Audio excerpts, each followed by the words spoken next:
कवि मानस पंकज वासिनी भाव विलासिनी भावमय सज्जन जन मानस मधुकर गण तोषण कर्म रतार्थमय सरस सुधा लतिका कलिका वदनावर नाहरने कुशले हर जर तांभर भाव विबोध मिहामल शारद चंद्र कले हर जर तांभर भाव विबोध मिहामल शारद चंद्र कले।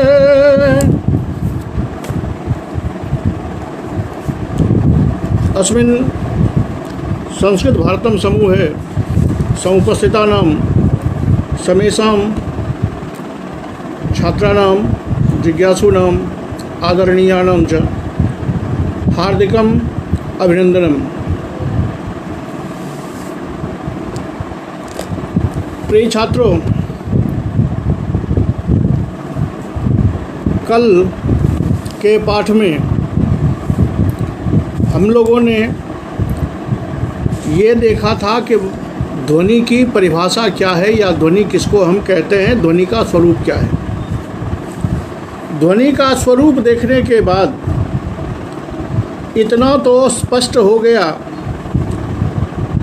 कि वाच्य जो होता है वो अलग चीज़ है और ध्वनि जिसको कह रहे हैं आचार्य वो ध्वनि उससे इतर है और वह ध्वनि सहृदयों के हृदय के आनंद का कारण है।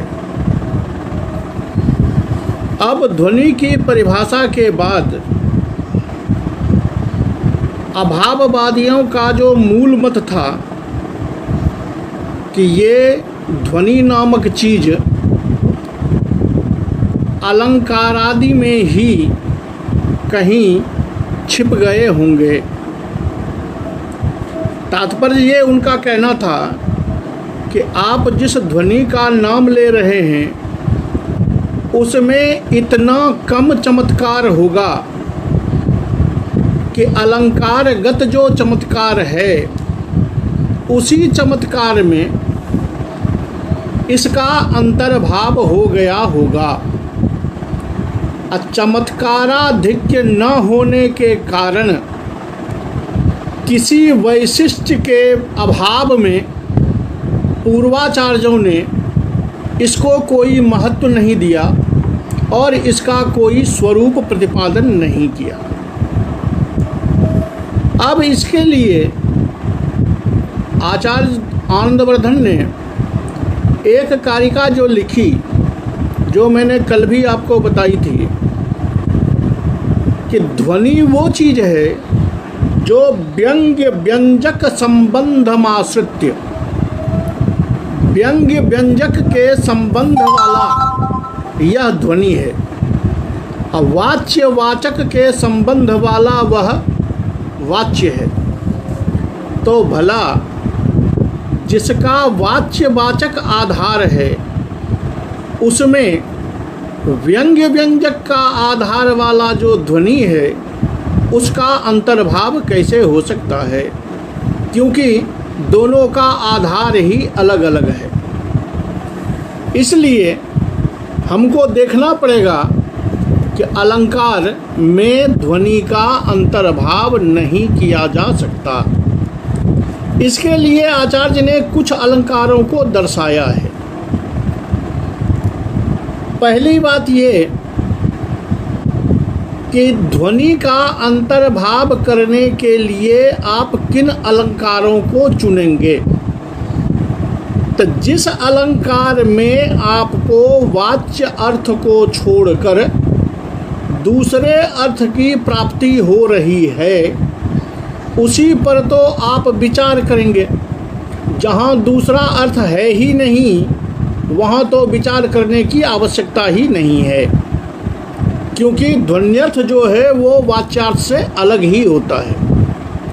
तो जहाँ पर दो अर्थों की प्राप्ति होती है और चमत्कार की संभावना है वहाँ पर जाकर ये देखना पड़ेगा कि उसमें ध्वनि का अंतर्भाव होता है या नहीं होता है। नहीं होता है तो किस आधार पर, या आचार्य कैसे बता सकते हैं कि इस अलंकार में ध्वनि का अंतर्भाव नहीं हो सकता है। उसके लिए इन्होंने जो अलंकार चुने हैं, उन अलंकारों में सबसे पहला नाम दिया है इन्होंने समासोक्ति का। यद्यपि कल के व्याख्यान से आपको पता चल गया होगा कि ध्वनि तब होता है जब वाच्य गौण हो जाता है, तो आप अपने भी विचार कर सकते हैं कि अलंकार में जहाँ पहला अर्थ गौण होता हो, ऐसा तो आपको ढूंढने पर भी नहीं मिलेगा। और जबकि ध्वनि की सत्ता के लिए पहला आधार यही है कि उपसर्जनी कृत स्वार्थौ, वाच्य को गौण होना चाहिए। उसी को स्पष्ट करने के लिए आचार्य ने अलंकार दिखाए हैं। समासोक्ति वो अलंकार है जिसका लक्षण है कि परोक्तिर भेदकई श्लिष्टई समासोक्ति ही। समासोक्ति में जो प्रकृत वर्णन होता है, जो प्रस्तुत वर्णन होता है, उसमें ऐसे विशेषणों का प्रयोग किया जाता है जिस विशेषण के बल पर आपको दूसरे अर्थ की प्रतीति होती है। याद रहे कि विशेष के बल पर नहीं होता, विशेषण के बल पर आपको दूसरे अर्थ की प्रतीति होती है। जैसे इनका उदाहरण है, उपोढ़ रागेन बिलोल तारकम तथा गृहीतम शशिना निशामुखम यथा समस्तम तिमिरांशुकम तया पुरोपि रागाद गलितम न लक्षितम। ये सायंकाल का वर्णन है कि उपोढ़ रागेन चंद्रेन या उपोढ़ रागेन शशिना, उदीयमान जो चांद है, रागपद यहाँ लालिमा अर्थ में कि जो हल्के हल्के राग से युक्त है, हल्की लालिमा से युक्त है, ऐसे चांद ने निशामुखम बिलोल तारकम, बिलोल तारकम से तात्पर्य जो धीरे धीरे टिमटिमाते हुए तारे जहाँ पर उग रहे हैं, ऐसे निशामुख को, निशामुख अर्थात जब निशा का आरंभ हो रहा है संध्या काल, उस निशा के मुख को उस रागपूर्ण चांद ने ऐसे पकड़ा कि निशा के शरीर से अंधकार रूप कपड़ा कब सरक गया, ये निशा को पता नहीं चला। अब यहाँ देखिए कि चांद और रात्रि का वर्णन, चांद और संध्या का वर्णन, ये प्रकृत वर्णन है। इसमें विशेषण दिया गया है कि वो चांद जो है वो राग से युक्त है। तो चांद तो के अर्थ में तो राग लाल अर्थ में आएगा कि चांद हल्का लाल होता है, लेकिन राग पद से चूंकि प्रेम भी अर्थ होता है, तो आपको लगेगा कि ये प्रेम वाला अर्थ क्या है। अब जब विशेषण को देखेंगे तो प्रेम से युक्त चांद ने बिलोल तारकम मुखम, तारका पद से निशा पक्ष में तो ताराएं हुई थी, और दूसरे अर्थ में तारकाक्षरा कणिनिका, आँख का किनारा भाग, जिसकी आँखें चंचल हैं, ऐसी निशा के मुख को इस कदर पकड़ा कि उसके शरीर से कपड़ा कब सरक गया उसको पता नहीं चला। तो अब जो चांद और निशा, जो प्रकृत वर्णन में सायंकाल के प्रकृति का वर्णन है, उसमें चांद नायक जैसा दिख रहा है और निशा नायिका जैसी दिख रही है। इन विशेषणों के बल पर एक नायक और एक नायिका का वर्णन हमारे सामने अभिष्ट हो जाता है, जो सहृदयों के लिए अनुरंजकता को भी धारण करता है, इसमें कोई दो मत नहीं है। अब इन दोनों अर्थों में अगर यहाँ पर ऐसी स्थिति है कि दूसरा अर्थ आता है और उसमें चमत्कार भी है, तो क्यों नहीं इसको ध्वनि माना जाए। और इसको अगर ध्वनि मान लें तो ध्वनि का अंतर्भाव तो इस समासोक्ति अलंकार में ही हो जाएगा, फिर ध्वनि की अलग से परिभाषा करने की आवश्यकता क्या रह जाएगी। इस समस्या का निराकरण करने के लिए आचार्य कहते हैं कि देखिए, यहाँ पर भले आपको दूसरा अर्थ जब मिलता है तो उसमें वह चांद नायक रूप में उपस्थित होता है और वही निशा नायिका रूप में उपस्थित होती है। लेकिन वस्तुतः चांद जो है वो प्रकृति का अंग और निशा जो है वो प्रकृति, इसी का वर्णन कवि ने किया हुआ है। तो जब कवि संध्या काल के वर्णन कर रहे हैं, वो अपने काव्य के अनुकूल संध्या काल का वर्णन प्रस्तुत कर रहे हैं, तो प्रधानता किसकी होगी? तो प्रधानता तो होगी चांद की और निशा की। हाँ, विशेषणों के आधार पर उस पर आरोपित जो नायक और नायिका है उसका ज्ञान हमको होता है। चांद को हम नायक के कर्तव्य से युक्त समझकर हमें रस की प्राप्ति होती है, लेकिन प्रधानता जो है वो चांद की है, न कि नायक की। क्योंकि जिस चांद का वर्णन हुआ है वही चांद आपको नायक रूप में दिखता है। अगर आप इस चांद को गौण कर दें, क्योंकि ध्वनि का रूल है कि वहाँ उपसर्जनीकृत स्वार्थ हो, तो यहाँ स्वार्थ में तो चांद और निशा है। इसको अगर हम उपसर्जन कर देंगे, इसको अगर गौण कर देंगे, तो फिर नायक और नायिका वाला अर्थ आएगा कहाँ से? क्योंकि वही चांद नायक बना हुआ है और वही निशा नायिका बनी हुई है, अलग से कोई अर्थ तो है नहीं। और कवि के हिसाब से, प्रकरण के हिसाब से यहाँ चांद जो है उसका वर्णन प्रधान है, क्योंकि सायंकाल का वर्णन है। इसलिए चंद्रमा और निशा की प्रधानता होने के कारण वाच्यार्थ के उपसर्जना भाव में जो हमको दूसरा अर्थ प्राप्त हो रहा है वो ध्वनि नहीं कहला सकता। दूसरा अर्थ तो प्राप्त हो रहा है लेकिन वो ध्वनि नहीं कहला सकता, क्योंकि जो प्रकृत अर्थ है, जो मूल अर्थ है, उसका यहाँ पर उपसर्जन नहीं हुआ है, वो गौण नहीं हुआ है। वो अगर गौण हो जाए तब अगर चमत्कारी अर्थ प्राप्त हो, तब वहाँ ध्वनि की चर्चा की जा सकती है। यहाँ पर ध्वनि की चर्चा नहीं की जा सकती, क्योंकि यहाँ जो वाच्यार्थ है चांद और निशा का, वही यहाँ प्रधान है और उसकी प्रधानता रहते हुए कभी भी यहाँ ध्वनि का विषय नहीं हो सकता। इसलिए ये केवल समासोक्ति अलंकार का विषय है, ये ध्वनि का विषय नहीं है। और इस अलंकार में ध्वनि का अंतर्भाव भी नहीं किया जा सकता है। दूसरे अलंकार पर विचार करते हुए ये कहते हैं, दूसरा अलंकार लाते हैं, वो है आक्षेप अलंकार।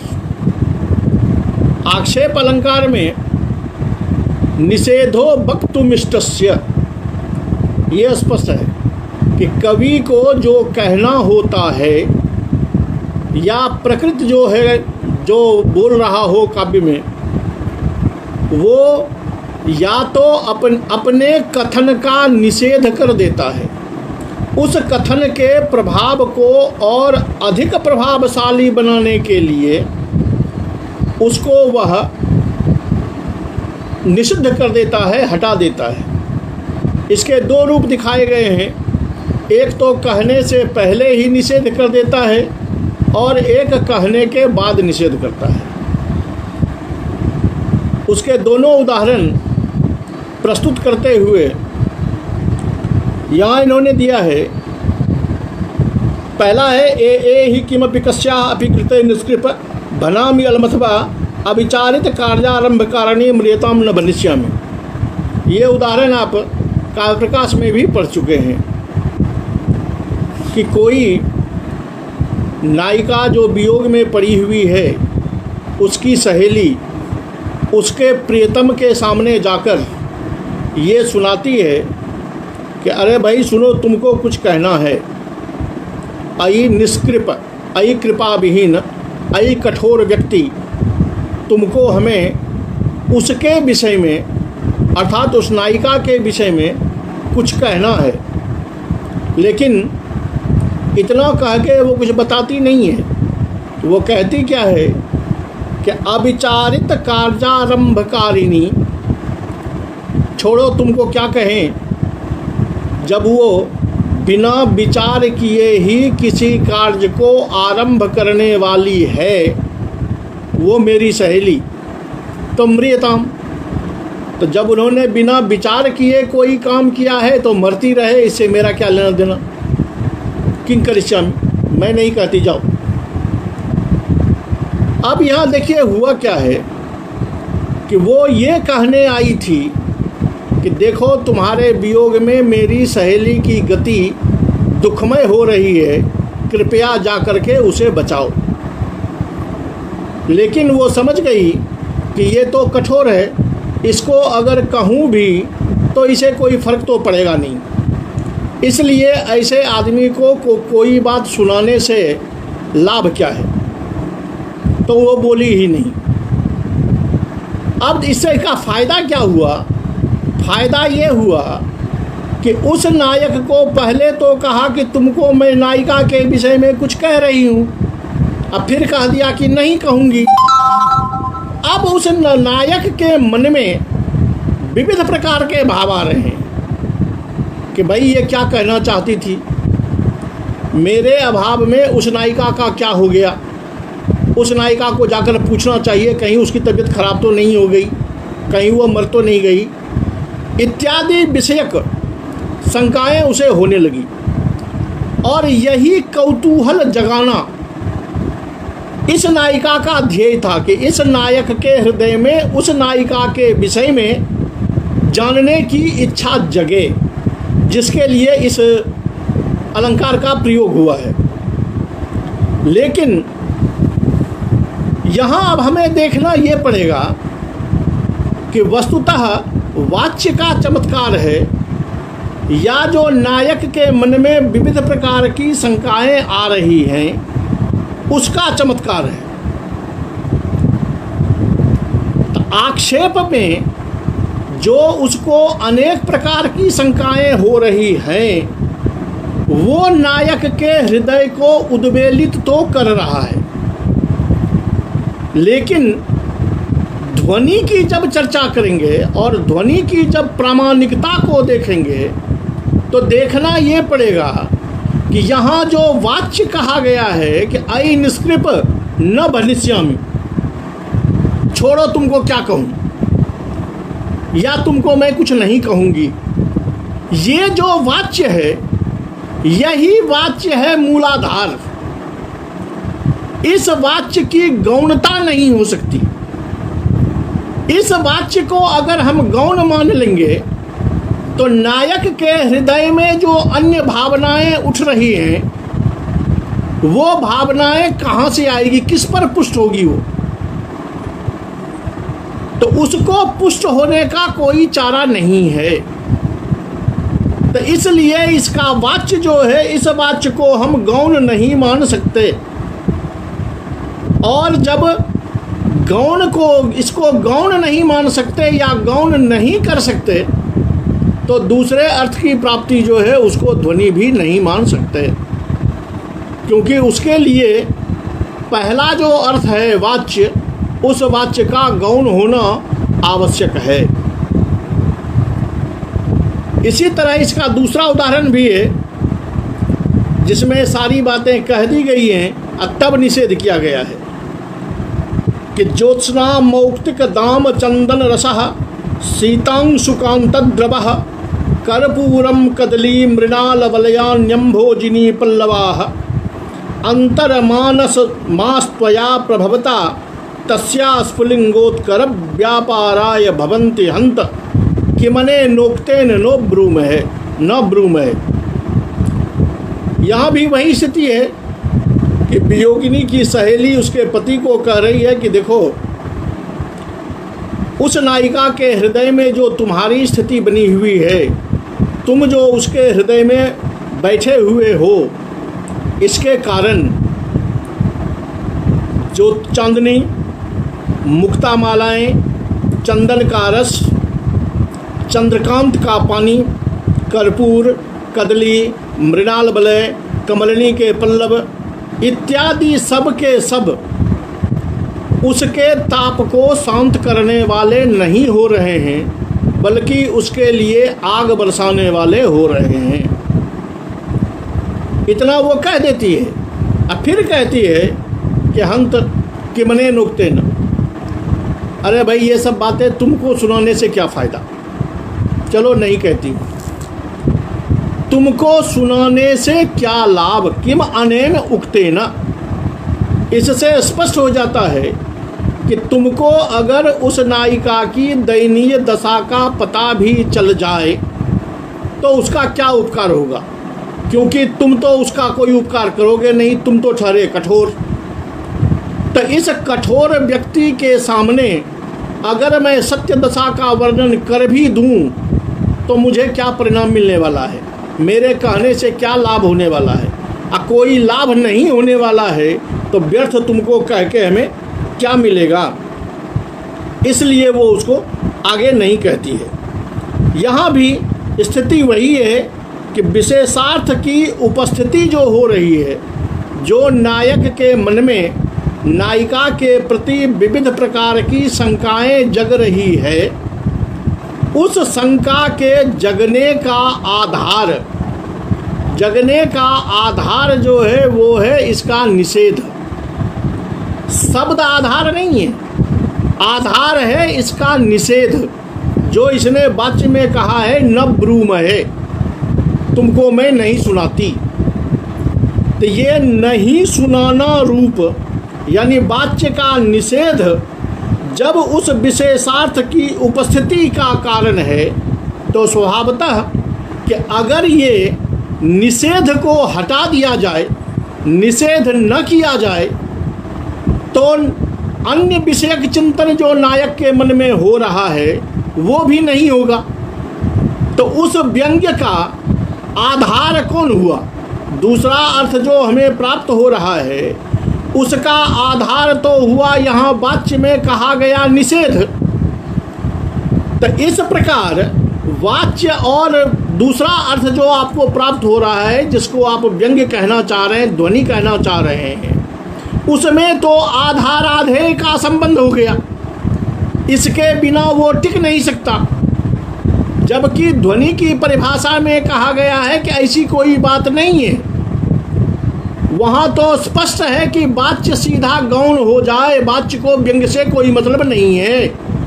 व्यंग्य अपने बल पर यानी वाच्य में केवल स्फुरण शक्ति होनी चाहिए, जिस शक्ति के बल पर व्यंग्य ध्वनि जो है वो आता है। यहाँ तो उस स्पंदन का अभाव है, बल्कि वो व्यंग्य जो आ रहा है उसका आधार बनता है निषेध।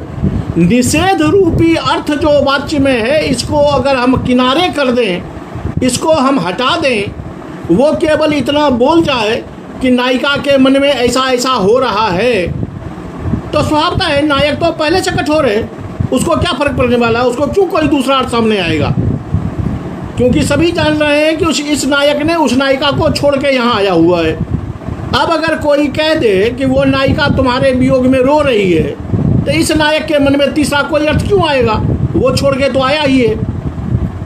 अब वो दूसरा अर्थ नायिका के विषय में कुछ चिंतन जो नायक का हो रहा है, उसका मूलाधार है इस नायिका द्वारा कथन का निषेध किया जाना। तो यहाँ वाच्य जो है वो गौण नहीं है, बल्कि वाच्य तो अपनी आधारता सिद्ध कर रहा है आधारता सिद्ध करके ये दिखा रहा है कि मेरे ही बल पर ये नायक के हृदय में जो अन्य अर्थ आ रहे हैं उसको मेरे ही बल पर आ रहा है, और जिसके बल पर आ रहा है तो स्वभावतः है प्रधान वही होगा, और प्रधान जब वो हो जाएगा तो फिर ध्वनि का विषय ही यहाँ नहीं होता है।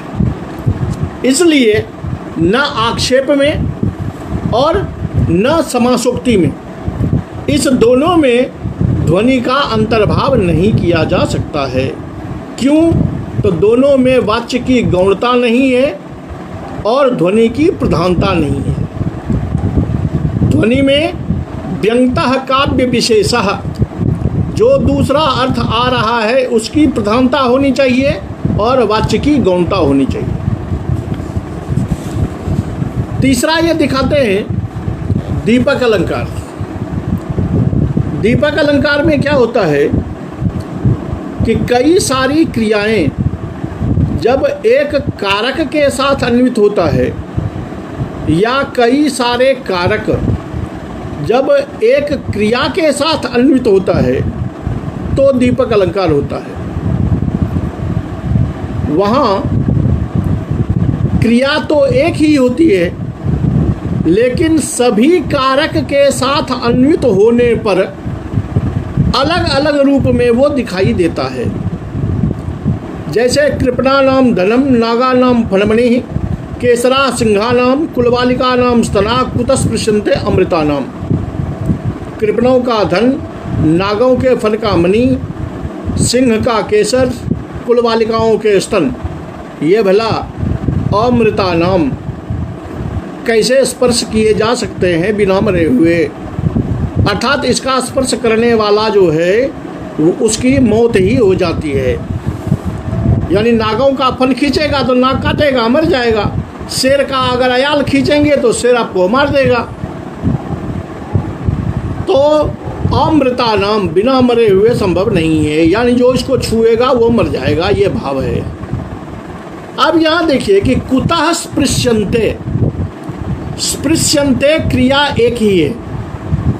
उसको कृपणा नाम धनम, कृपणों के धन को कोई स्पर्श नहीं कर सकता, तो वहाँ अर्थ आएगा कि चुरा नहीं सकता। नागा नाम फनमणि ही, तो फनमणि का स्पर्श नहीं कर सकता, मतलब नाग से कोई मणि ले नहीं सकता। सिंहा केसरा सिंहा नाम, सिंहों के अयाल को, सिंहों के गर्दन के बाल को कोई खींच नहीं सकता, और कुलबालिकाओं के शरीर का कोई स्पर्श नहीं कर सकता। यहाँ एक स्पृश्यन्ते से किसी का चोरी करना, किसी का छीनना, किसी का स्पर्श करना, किसी को उखाड़ना, ये सारे अर्थ आते हैं। तो यहाँ आप कहेंगे कि स्पृश्यन्ते जो है वो वाच्य है, और चोरी करना, छीनना, स्पर्श करना, ये सारे व्यंग में आएंगे। तो ये अलग अलग अर्थ आपको मिल तो जा रहे हैं, लेकिन ये जो दीपक अलंकार है, आप जिस अलंकार को पढ़ रहे हैं उसका आधार क्या है, पहले ये देखिए। दीपक का आधार उस व्यंग्य अर्थ के बल पर नहीं होता। दीपक अलंकार का आधार है एक क्रिया का विविध कारकों के साथ अन्वय। विविध कारकों के साथ अन्वय जो है वो चमत्कार प्रधान है, और उसी चमत्कार के बल पर यह दीपक अलंकार होता है।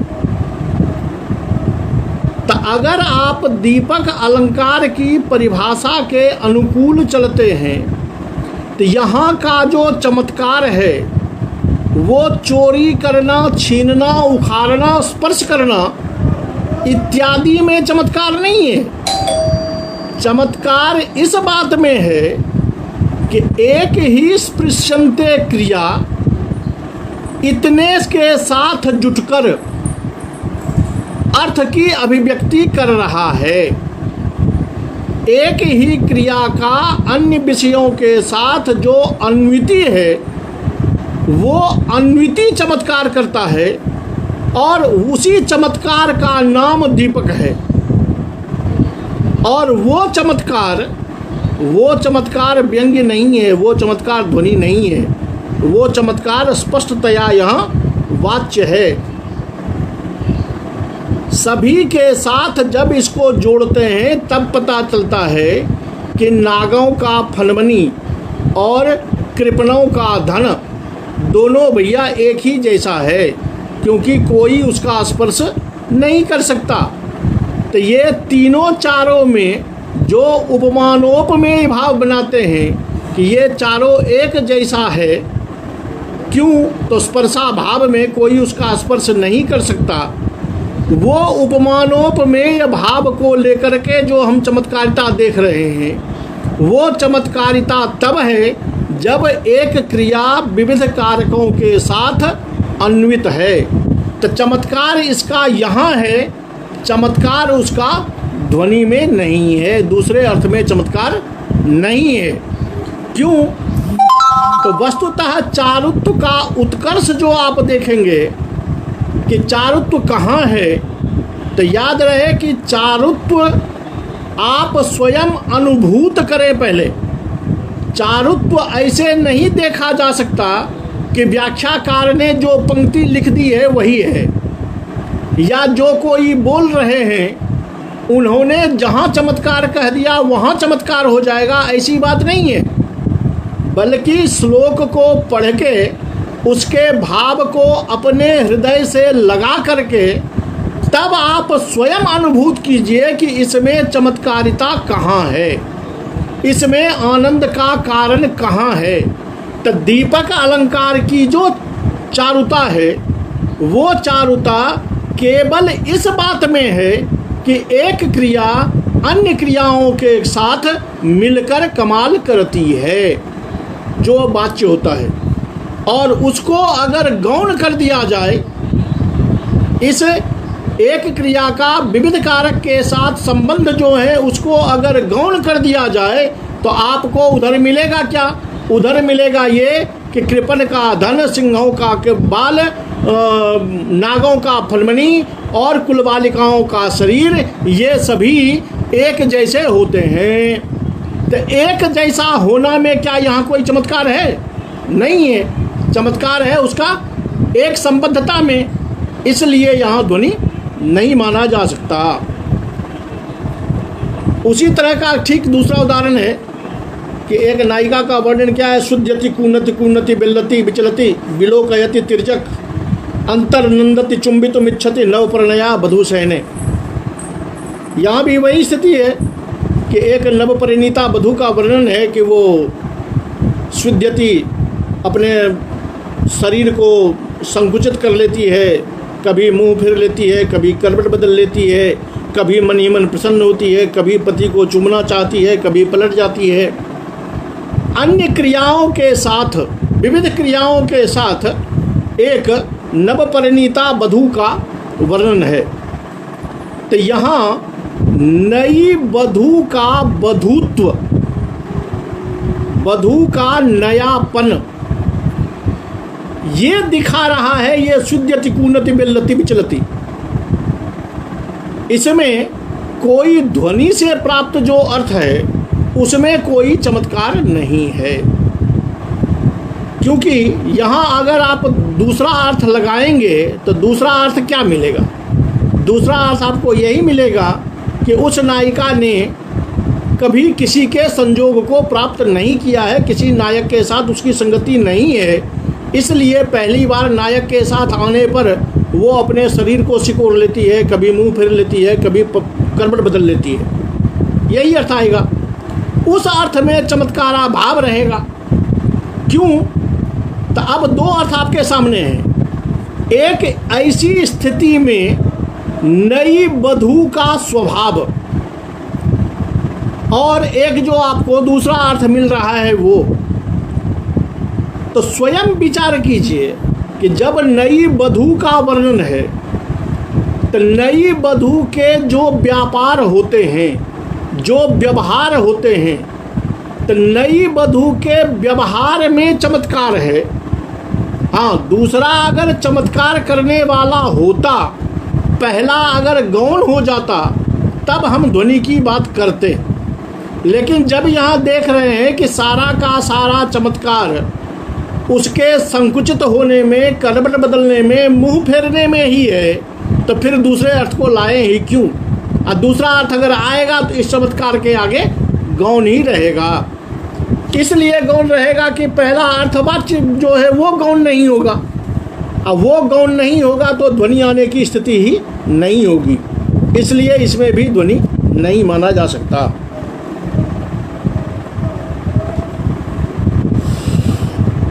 चौथा अलंकार दिया है अपहनुति। अपहनुति में आप जानते हैं कि वहाँ प्रकृतम जन निषिध्यान्यत स्थापनम, प्रकृत का तिरस्कार कर दिया जाता है। प्रकृत जो वस्तु है उसको हटा दिया जाता है और उस पर जो अप्रकृत होता है उपमान, उसका आरोप किया जाता है। नेदम नभो मंडल मंबुरासे, यह आकाश नहीं है, यह समुद्र है, इस प्रकार किया जाता है। ऐसे में हमको सोचना ये पड़ेगा कि फिर चमत्कार कहाँ है, इसमें ध्वनि हो सकता है या नहीं हो सकता है।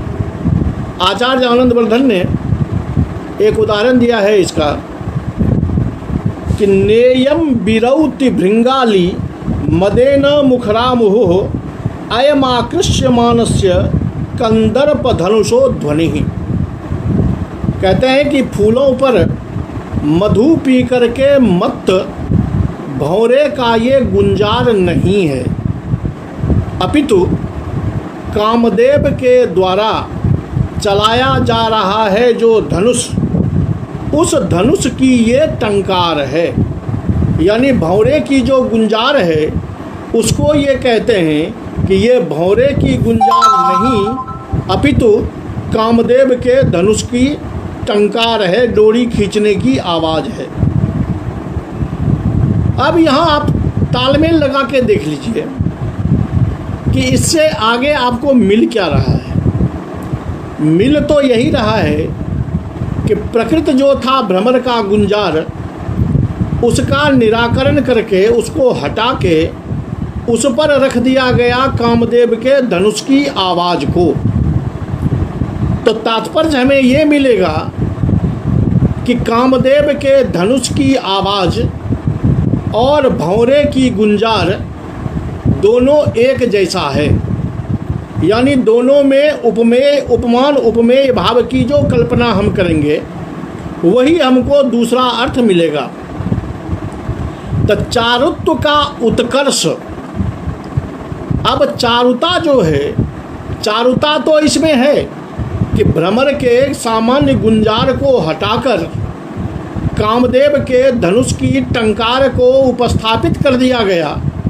दोनों में उपमानोपमेय भाव की कल्पना कर दी गई।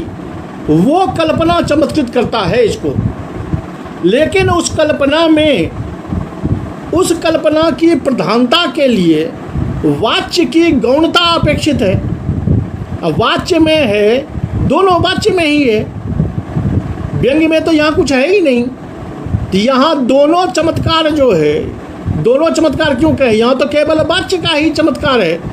अब वाच्य के चमत्कार से ही यह उपमा अलंकार प्रमाणित हो रहा है। उपमा तो हमको दिखाई दे रहा है दोनों की बराबरी।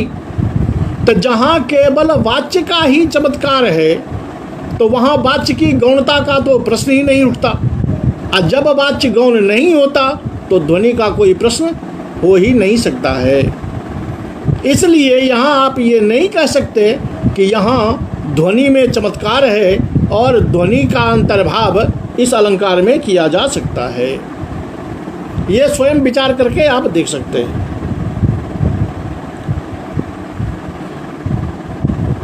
आगे अलंकार है वो है विशेषोक्ति। विशेषोक्ति को हम जानते हैं कि जहाँ कारण रहते हुए भी कार्य नहीं होता है। विशेषोक्ति रखंडेषु कारणेषु फलावचः, कि कारण के उपस्थित रहते हुए भी जहाँ कार्य नहीं होता है उसको हम कहते हैं विशेषोक्ति अलंकार। इस विशेषोक्ति अलंकार में कई भेद दिखाए गए हैं। वो एक उक्त निमित्ता दिखाया गया है, एक अनुक्त निमित्ता दिखाया गया है, एक अचिंत्य निमित्ता दिखाया गया है। इसमें आचार्य आनंदवर्धन कहते हैं कि देखिए, उक्त निमित्ता में तो ध्वनि का प्रश्न ही नहीं उठता, क्योंकि वहाँ वाच्य में जो कारण क्यों, वो कार्य क्यों नहीं हुआ, उसका कारण वहाँ स्पष्ट कहा हुआ होता है। तो कारण जो वाच्य में कहा हुआ है उसी की वहाँ प्रधानता है, जिसके बल पर कार्य का नहीं होना ये सिद्ध होता है। इसलिए उक्त निमित्ता में तो ध्वनि का कोई प्रश्न उठता ही नहीं। अचिंत्य निमित्ता जो है उसमें भी ध्वनि का प्रश्न नहीं उठता है, क्योंकि वहाँ कारण जो है वो अचिंत्य है। जैसे कि वहाँ एक श्लोक दिया हुआ है कि हरतापि तनुम जस्य शंभुनान बलम रतम, कि वो कामदेव, एक ही कामदेव अकेला वो तीनों जगत को फूलों के बाणों से जीत लेता है। वो इतना बलवान है कि जिसके शरीर का हरण तो भगवान शंकर ने कर लिया, लेकिन उसकी शक्ति का हरण नहीं किया। शक्ति का हरण क्यों नहीं किया, ये तो केवल अचिंत्य मात्र है, यानी चिंतनीय नहीं है। उसकी चिंता भी यहाँ कवि ने नहीं की है। इसमें भी व्यंग्य कुछ है नहीं।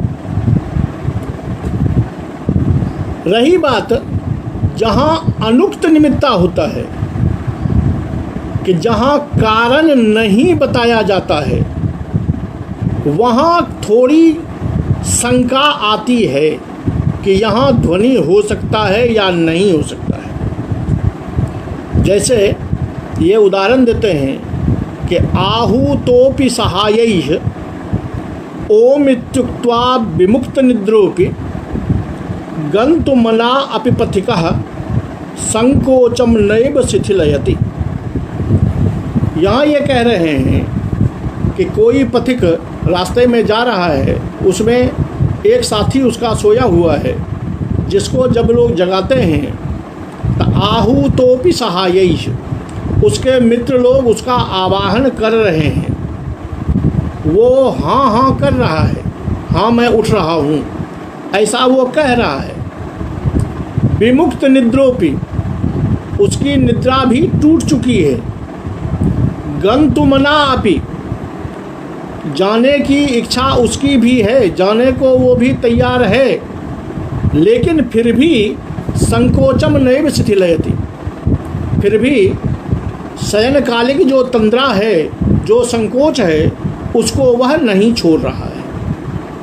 अब संकोच या उस शिथिलता को नहीं छोड़ने का कारण, यहाँ सारे कारण जो दिए हुए हैं वो उस शिथिलता को छोड़ने के कारण है। क्योंकि जो सोया हुआ होता है उसको जब कोई आवाज़ लगाता है तो निद्रा छोड़ के उठ जाता है। तो आवाज़ लगाना ये निद्रा टूटने का कारण है।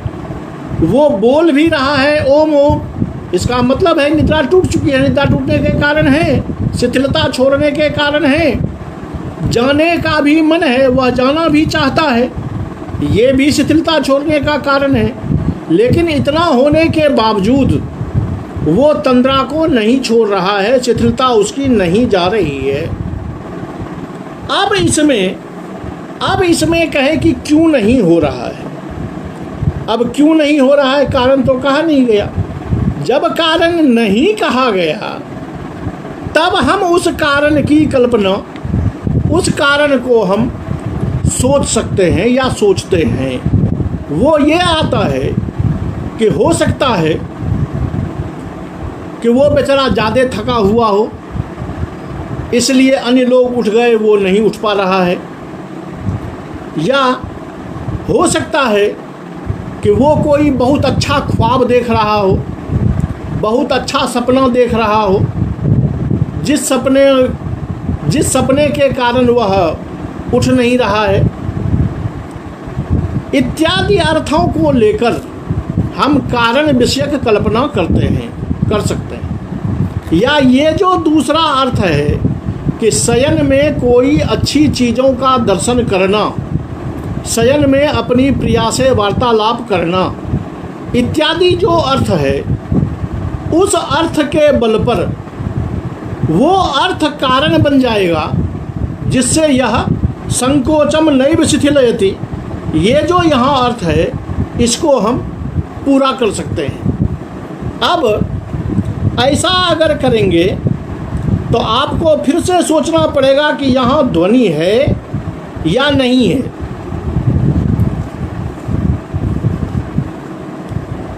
तो अगर हम आपको केवल अपनी ओर से कह दें कि ध्वनि नहीं है, तो स्वभावतः है कि आपको विश्वास नहीं होगा। कारण कि 2-3 कारण यहाँ कहे हुए हैं कि आदमी, उसका मित्र उसको आवाज़ दे रहा है, उसको जाने का मन भी है, निद्रा भी टूट गई है, फिर भी वह नहीं उठ रहा है। तो फिर भी नहीं उठ रहा है, इसका मतलब है कि दूसरा कोई कारण जो है वो प्रबल हो रहा है। अब वो प्रबल है उसका स्वप्न में दिखाई देने वाली अपनी प्रिया, या दिखाई वार्तालाप की जाती हुई प्रिया, या कुछ और। इस अर्थ को आप लाएंगे तो वो आपको कारण बनकर नैव शिथिलयति, इसका कारण बन जाएगा, जिसके कारण वह निद्रा को नहीं छोड़ रहा है। तो इसमें 2 कारण होंगे, 2 चीज होंगे। क्या?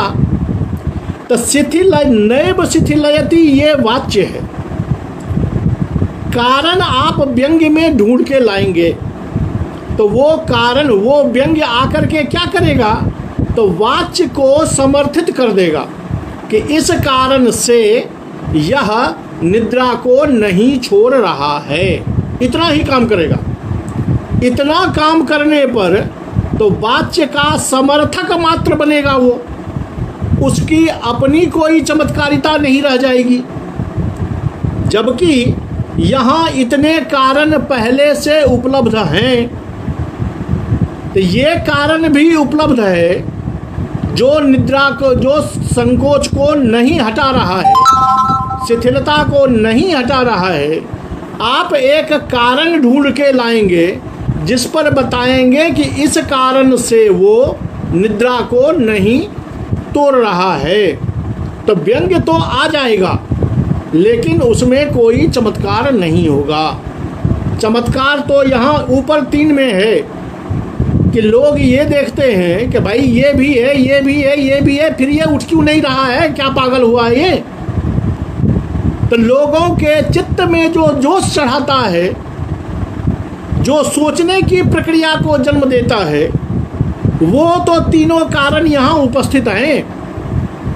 तो ये वाच्य जो है वही वास्तविक में यहाँ चमत्कार का कारण बन रहा है। व्यंग्य आ तो जाएगा, लेकिन वो व्यंग्य इस वाच्यगत चमत्कार के आगे ज़्यादा प्रधानीभूत नहीं हो पाएगा। एक तो प्रधानीभूत नहीं हो पाएगा और दूसरा वाच्य का उपसर्जन नहीं होगा। इसलिए यहाँ भी ध्वनि का अंतर्भाव नहीं किया जा सकता।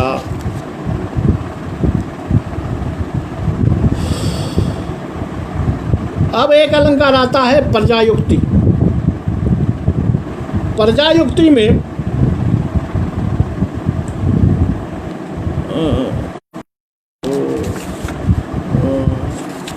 पर्यायुक्ति में जो बातें वाच्य में कही जाती हैं वही बातें पुनः दूसरे शब्दों में कही जाती है। यानी पहला जो वाच्य कहा गया उससे जो व्यंग्य आएगा उसी व्यंग्य को पुनः वाच्य में कह दिया जाता है।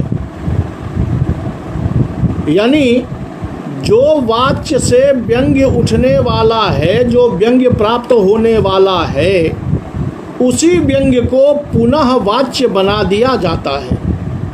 जैसे जम प्रेक्ष चिररूढ़ापी निवास प्रीतिरुज्जता मदेन ऐरावत मुखे मानेन हृदय हरे, कि जिसको देखकर, ये हयग्रीव का वर्णन है कि जिस हयग्रीव को देखकर इन लोगों ने चिररूढ़ा साथ साथ निवास करने की जो प्रीति है उसको छोड़ दिया।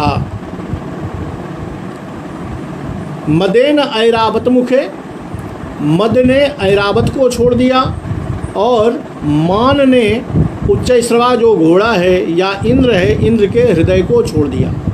इंद्र के हृदय में सर्वदा मान रहता है, गर्वाभिमान कि मैं सबसे बड़ा हूँ, लेकिन इनको देखकर वो मानचूर हो गया। ऐरावत सर्वदा मद से युक्त होता है और इसके मद को देखकर, इसके अभिमान को, इसके बल को देखकर ऐरावत का जो मद है, जो घमंड है, वो भी चूर चूर हो गया। यही बातें पहले से कहा हुआ है कि चिरकाल तक साथ रहने की जो प्रीति है उस प्रीति को इन लोगों ने छोड़ दिया। तो मद और ऐरावत के साथ साथ प्रीति है, इंद्र और घमंड के साथ साथ प्रीति है, वो चूर हो गया। और ऊपर में कहा हुआ है कि वो प्रीति साथ साथ है, वो छूट गई। तो दोनों एक ही बात को कहता है। यहाँ भी ध्वनि का अंतर्भाव यहाँ नहीं हो सकता। आप ये कह सकते हैं कि यहाँ प्रकार दूसरा हुआ है। प्रकार दूसरा ये हुआ है कि यहाँ कहा तो गया कि मद ने ऐरावत को छोड़ दिया और मानेन हृदय हरेह, मान ने इंद्र के हृदय को छोड़ दिया। इससे ये अर्थ आया कि इंद्र का घमंड चूर हो गया और ऐरावत की शक्तिशालिता समाप्त हो गई।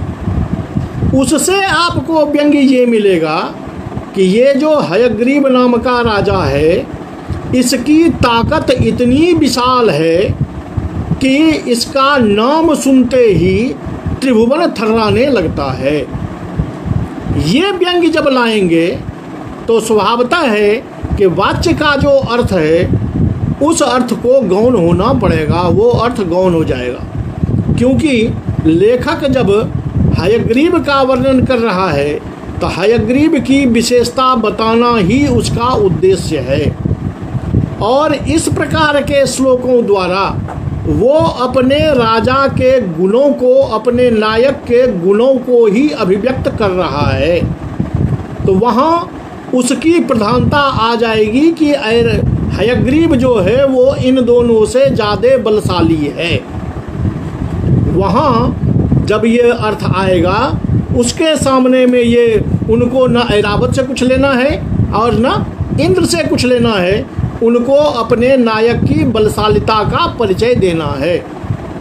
यहाँ ध्वनि प्रधान हो जाएगा। तब आचार्य कहते हैं कि हाँ ठीक है, यहाँ हो जाएगा। लेकिन आप ये देखिए, हो जाए कोई चिंता की बात नहीं है। तो ऐसे जो एकाध अलंकार हैं जिसमें ध्वनि महत्व रखता है, इसका अंतर्भाव ध्वनि में हो जाएगा, न कि ध्वनि का अंतर्भाव इसमें होगा। क्यों? तो इसका तो क्षेत्र कम है। ये जो अलंकार आया पर्यायोक्ति, इसकी सीमा, इसका क्षेत्र कम है, जबकि ध्वनि का क्षेत्र बहुत विशाल है। तो जो छोटा है उसका अंतर्भाव विशाल में हो सकता है, विशाल का अंतर्भाव लघु में नहीं हो सकता। सागर में गागर समा सकता है, गागर में सागर नहीं समा सकता।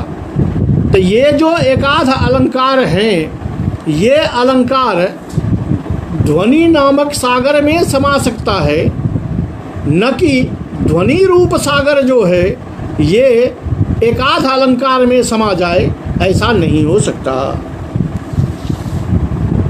आगे आते हैं ये शंकर अलंकार पर। शंकर अलंकार में तो आप जानते हैं उसका नाम ही है शंकर। शंकर का मतलब है तो दो की मिक्सिंग, और दो जब मिला हुआ है तो स्वभावतः है दोनों की जब प्रधानता होगी तभी तो अब वो शंकर होगा। अन्यथा अगर एक की महत्ता हो जाए, एक की प्रधानता आ जाए, एक में चारुत्व हो जाए, तो संकर अलंकार ही नहीं होगा। संकर अलंकार ही बताता है कि जहाँ दो, एक वाच्य में आएगा, एक व्यंग्य में आएगा, और दोनों की प्रधानता या दोनों वाच्य में भी आ सकता है, या एक वाच्य एक व्यंग्य भी आ सकता है।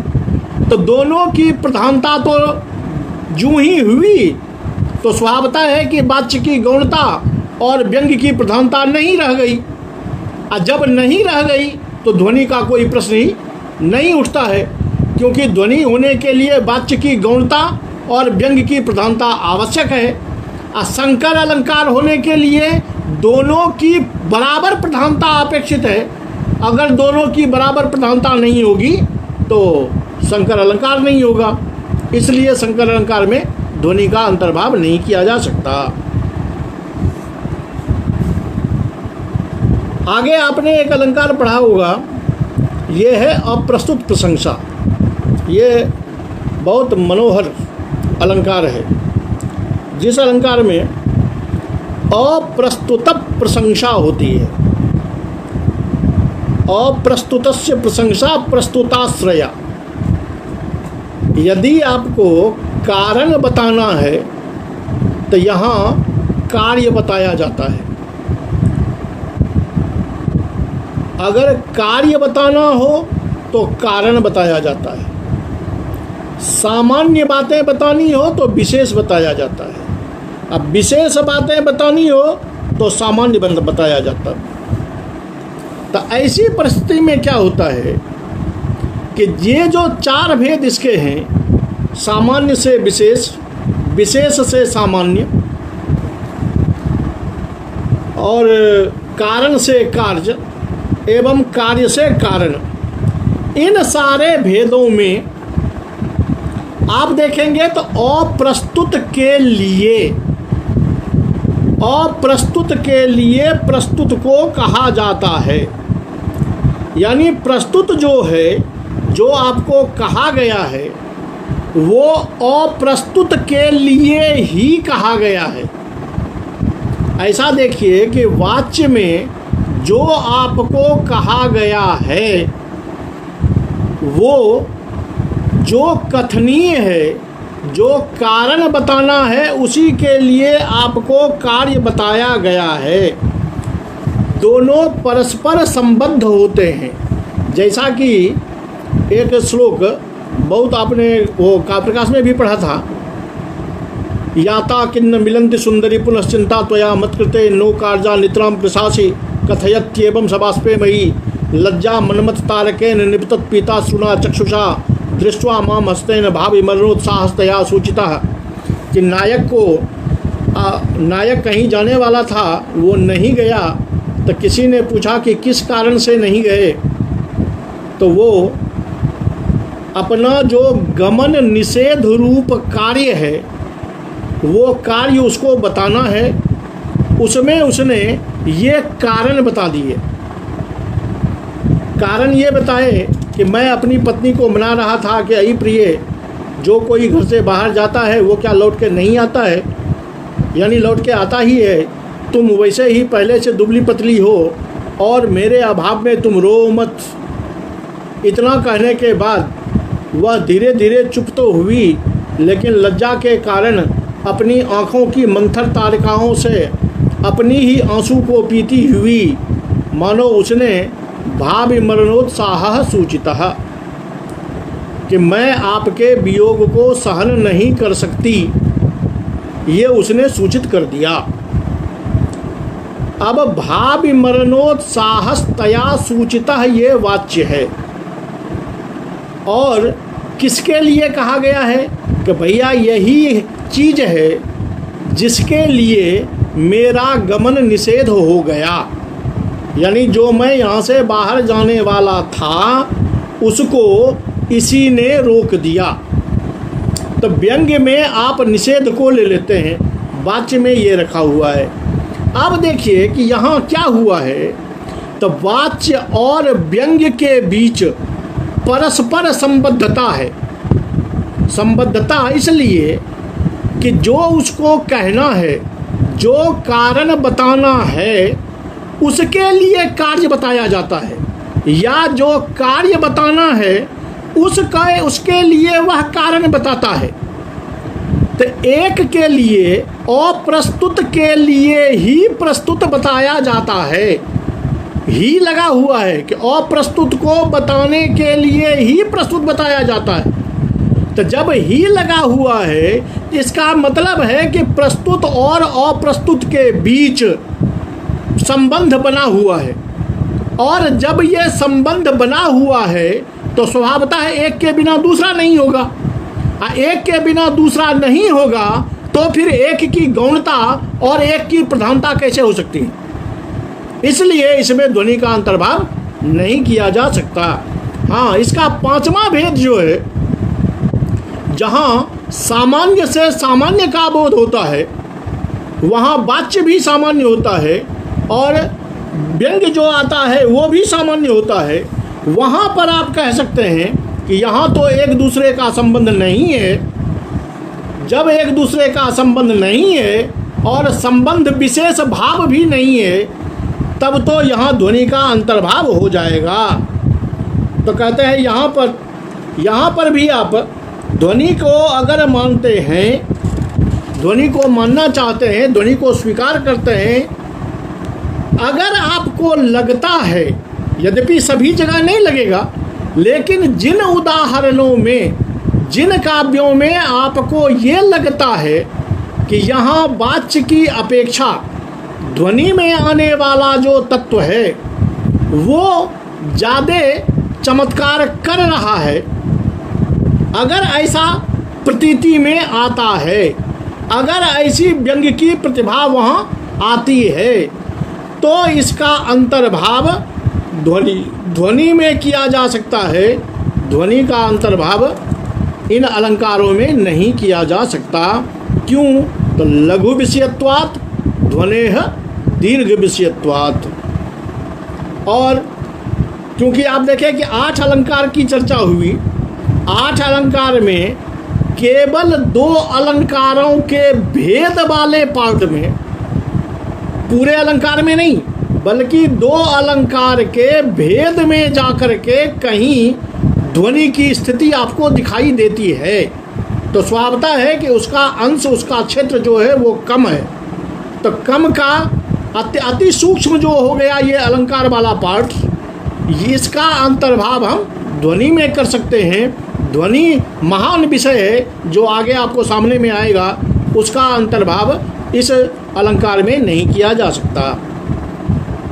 इसके लिए आचार्य जो कारिका में सारांश समझाते हैं वो सीधा कहते हैं कि व्यंग्यस्य जत्रा प्राधान्यम वाच्यमात्रानुयायिनः समासोक्त्यादयस्तत्र वाच्यालंकृतयः स्फुटाः। कि जहाँ व्यंग्य की अप्रधानता होती है और जो व्यंग्य वाच्य मात्रानुयायिनः, जो वाच्य का अनुयायी मात्र होता है, उसकी अपनी कोई सत्ता नहीं होती, ऐसे जो समासोक्त्यादि अलंकार हैं वो स्पष्टतया वाच्यालंकार हैं। इसमें ध्वनि की चर्चा नहीं की जा सकती या ध्वनि की उपस्थिति इसमें नहीं होती है। दूसरी कारिका बताते हैं कि व्यंग्यस्य प्रतिभा मात्रे वाच्यार्थानुगमे पिबा नो ध्वनिर जत्र बा तस्य प्राधान्यम न प्रतीयते।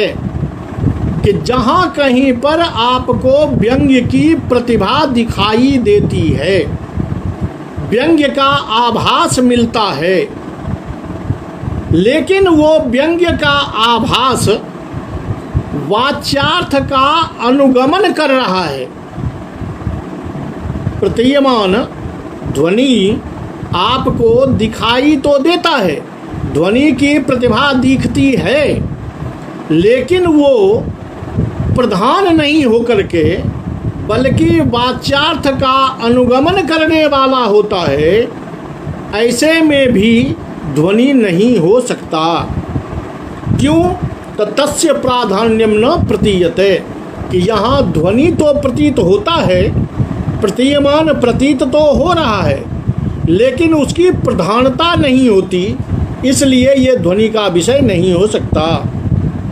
अपितु तत्परावेव शब्दार्थौ यत्र व्यंग्यम प्रतिष्ठितौ ध्वने स एव विषयः मंतव्यः संकरोज्झितः, कि जहाँ पर शब्द और अर्थ दोनों तत्परौ अर्थात व्यंग्य परौ, व्यंग्य के लिए ही जहाँ शब्द और अर्थ दोनों लगातार प्रयासरत रहते हैं, यानी शब्द और अर्थ जो है वो ध्वनि के प्रतिपादन में, प्रतीयमान के प्रतिपादन में ही तत्पर रहता है।